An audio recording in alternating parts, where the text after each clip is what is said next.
Dear students, আজ আমি তোমাদের একটি short story the shepherd and the wolf, মেষপালক এবং নেকড়ে বাঘ, এই শর্ট স্টোরিটি নিয়ে আলোচনা করব।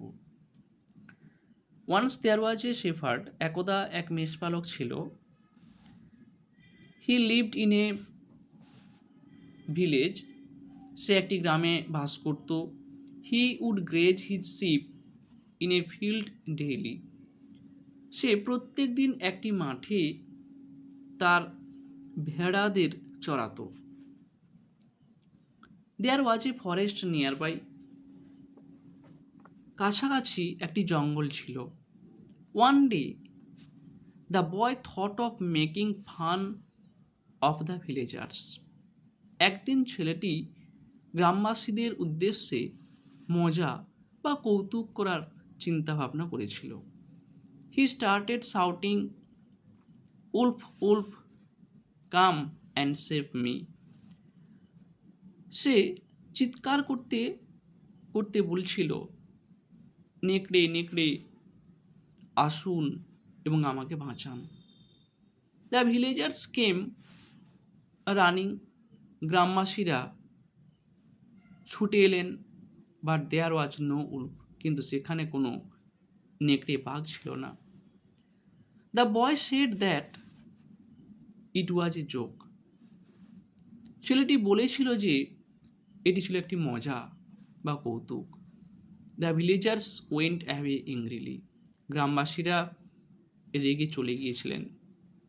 Letter one day a wolf really came there, পরে একদিন একটি নেকড়ে বাঘ সত্যি সেখানে এলো। The boy cried for help, ছেলেটি সাহায্যের জন্য চিৎকার করেছিল।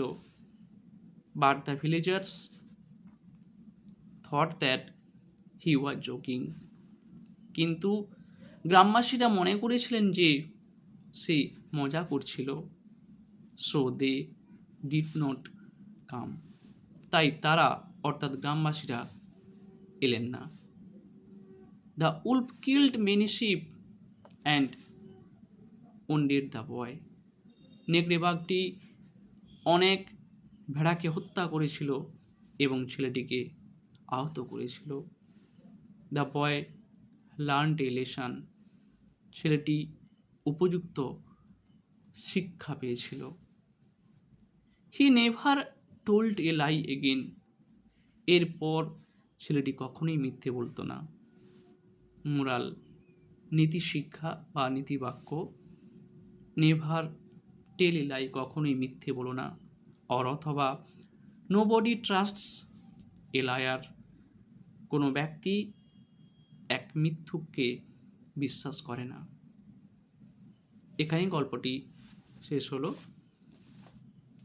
এরপর আমি তোমাদের অপর কোনো শর্ট স্টোরি বা অন্য কোনো রাইটিংস নিয়ে আসবো। আজ এই পর্যন্ত। ওকে, থ্যাঙ্কস টু অল, সবাই ভালো থেকো।